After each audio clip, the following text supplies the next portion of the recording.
नमस्कार दोस्तों, आप देख रहे हैं नमो भारत न्यूज। मैं हूं शुक्ला।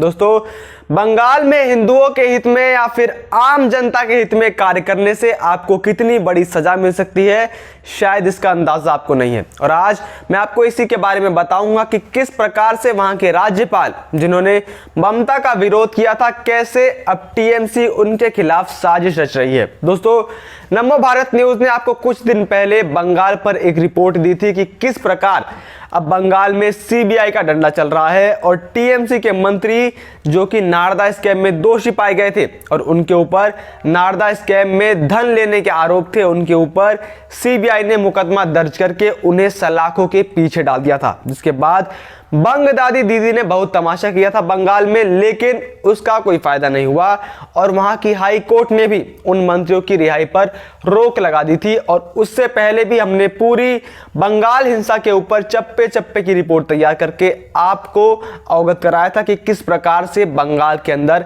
नरसंहार हो रहा था। और अब वापस से एक बार फिर बंगाल में राजनीतिक हलचल खत्म होने का नाम ही नहीं ले रही है और एक बार फिर से तृणमूल कांग्रेस और पश्चिम बंगाल के राज्यपाल जगदीप धनखड़ एक दूसरे के आमने सामने आ गए हैं और अब यह विवाद और बढ़ता हुआ नजर आ रहा है। और इस बार यह विवाद तृणमूल कांग्रेस के सांसद और पश्चिम बंगाल के राज्यपाल के बीच हुआ है, जिसके बाद पश्चिम बंगाल का सियासी माहौल एक बार फिर गर्मा चुका है। अब आखिर क्या है यह पूरा मामला और क्यों तृणमूल कांग्रेस और वहां के राज्यपाल की आपस में नहीं बनती है, अब जानने के लिए यह वीडियो पूरा अंत तक देखते रहिए। दोस्तों, पश्चिम बंगाल में रविवार को तृणमूल कांग्रेस के सांसद कल्याण बनर्जी ने आरोप लगाया कि नारदा मामले केस में पार्टी के 4 वरिष्ठ नेताओं को राज्यपाल जगदीप धनखड़ के इशारे पर गिरफ्तार किया गया। इतना ही नहीं, बनर्जी ने पार्टी समर्थकों से अपील की है कि वे राज्यपाल धनखड़ के खिलाफ मामला दर्ज कराएं। बनर्जी का कहना है कि नारदा मामले में राज्यपाल ने 4 नेताओं की गिरफ्तारी कराई है क्योंकि उन्होंने 7 मई को सीधे ही सीबीआई को अपनी मंजूरी दी थी। राज्यपाल ने ही 4 को गिरफ्तार करने की पहल की। जनवरी 2021 में सीबीआई ने मंजूरी मांगी थी और इस मामले पर कैबिनेट में चर्चा की जानी थी, लेकिन गलत मकसद के साथ इसे राज्यपाल के पास भेज दिया गया था। हालांकि आपको बता दूं कि यह सारी बातें बेबुनियाद हैं। सीबीआई ने राज्यपाल के पास सभी डॉक्यूमेंट जमा कराए थे, जिसके बाद उन्होंने टीएमसी के 4 मंत्री फिरहाद हकीम, सुब्रत मुखर्जी, मदन मित्रा और सोवन चटर्जी पर मुकदमा चलाने के लिए सीबीआई को मंजूरी दी थी। और राजभवन ने इसको लेकर 10 मई को एक पूरी की पूरी प्रेस रिलीज की थी, जिसमें उन्होंने लिखा था कि माननीय राज्यपाल कानून के संदर्भ में अनुमोदन देने के लिए सक्षम प्राधिकारी हैं क्योंकि वे संविधान के अनुच्छेद 164 के तहत ऐसे मंत्रियों के लिए नियुक्ति प्राधिकारी होते हैं। बयान में कहा गया था कि 4 नेताओं के खिलाफ मुकदमा चलाने की मंजूरी धनखड़ द्वारा दी गई है और ऐसा सीबीआई द्वारा अनुरोध किए जाने और माननीय राज्यपाल को मामले से संबंधित संपूर्ण दस्तावेज उपलब्ध कराए जाने के बाद किया गया। और इस तरीके की मंजूरी देने के लिए सक्षम अधिकारी होने के नाते उन्होंने संविधान के अनुच्छेद 163 और 164 के तहत अपनी शक्तियों का प्रयोग किया।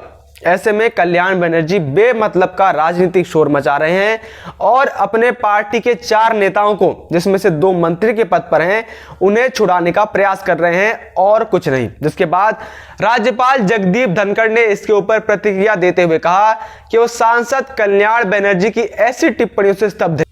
उन्होंने ट्वीट करके कहा कि वह टीएमसी के वरिष्ठ पदाधिकारी, सांसद और वरिष्ठ अधिवक्ता हैं। मैं उनकी टिप्पणी से स्तब्ध हूं, लेकिन इस मामले को पश्चिम बंगाल के लोगों और मीडिया के विवेक पर छोड़ देता हूं। अब ऐसे में आपको एक बात के ऊपर गौर फरमाना चाहिए कि राज्यपाल के ऊपर तब तक किसी प्रकार की कोई कानूनी कार्यवाही नहीं हो सकती जब तक वो अपने पद पर हो। जिसके बाद बनर्जी ने कहा कि वह इस बात से पूरी तरीके से जागरूक हैं और इसलिए वो बंगाल के सभी लोगों से अपील करते हैं कि वह अपने संबंधित पुलिस थानों में शिकायत दर्ज कराएं ताकि इस शिकायत के आधार पर एफआईआर दर्ज हो सके। बनर्जी ने कहा, जब धनखड़ राज्यपाल के पद से हट जाएंगे तो उन्हें बंगाल के धर्मनिरपेक्ष माहौल को बिगाड़ने के लिए इस एफआईआर के आधार पर जेल भेजा जा सकेगा।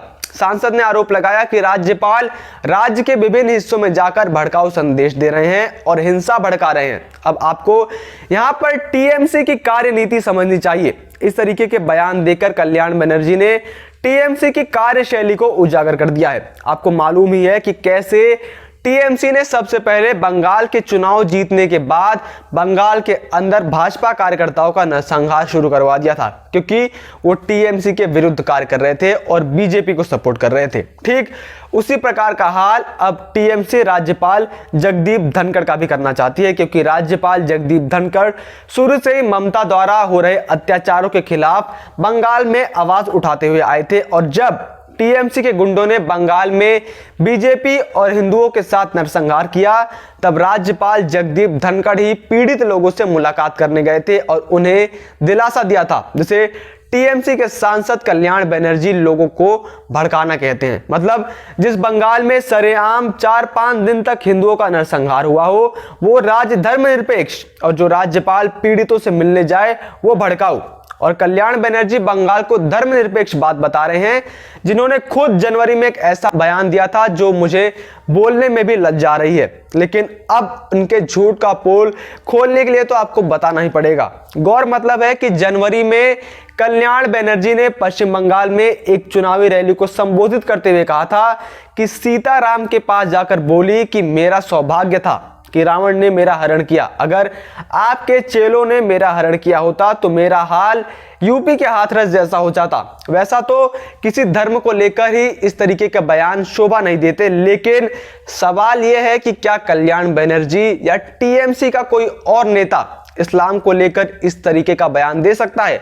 बंगाल में हालात ऐसे हैं कि जब ईद होती है तो कर्फ्यू हटा दिया जाता है, और जब राम जन्मभूमि का पूजन होता है तो लॉकडाउन लगा दिया जाता है। यहाँ पर साफ तौर पर तुष्टीकरण की राजनीति है, और इस बंगाल को कल्याण बनर्जी धर्मनिरपेक्ष राज्य बता रहे हैं। इस प्रकार की हजारों घटनाएं मैं आपको बता सकता हूं, लेकिन आप समझ गए ना कि मैं क्या कहना चाह रहा हूं। ये खुद तुष्टीकरण की राजनीति करते हैं, वो धर्मनिरपेक्षता पर तो ज्ञान ना ही दे। और इसी वजह से राज्यपाल जगदीप धनखड़ इन लोगों की आंखों में चुभते हैं, क्योंकि वो वास्तव में धर्मनिरपेक्ष हैं और कानून को मानने वाले हैं और जनता के लिए कार्य करते हैं। जो कार्य टीएमसी के नेताओं और मंत्रियों को करना चाहिए वो कार्य तो वहां के राज्यपाल कर रहे हैं। और इसी वजह से राज्यपाल जगदीप धनखड़ इन लोगों की आंखों में लगातार चुभ रहे हैं कि वो बंगाल में रहते हुए हिंदुओं का भला आखिर सोच कैसे सकते हैं। और इसीलिए टीएमसी उन्हें भी जेल में डाल देना चाहती है और उनके द्वारा अपने कर्तव्यों का पालन करने के लिए उनके ऊपर अत्याचार करना चाहती है। लेकिन जब तक वो अपने पद पर हैं तब तक तो टीएमसी उनका कुछ नहीं बिगाड़ सकती। इसीलिए वो जनता से अपील कर रहे हैं कि वो लोग जगदीप धनखड़ के खिलाफ एफआईआर करें, ताकि उनके पद से हटाते ही उन्हें जेल में डाल दिया जाए। चूंकि वह पार्टी के एक वरिष्ठ नेता हैं, इसलिए हमें यह मान लेना चाहिए कि तृणमूल संविधान को बदनाम करने के प्रयासों का समर्थन बंगाल में करती है। बाकी तमाम देश और दुनिया की बड़ी खबरों से जुड़े रहने के लिए बने रहिए नमो भारत न्यूज के साथ। जय हिंद, जय भारत। सब्सक्राइब और शेयर करना ना भूलें। अपने विचारों को कमेंट बॉक्स में लिखकर हम तक जरूर पहुंचाइए।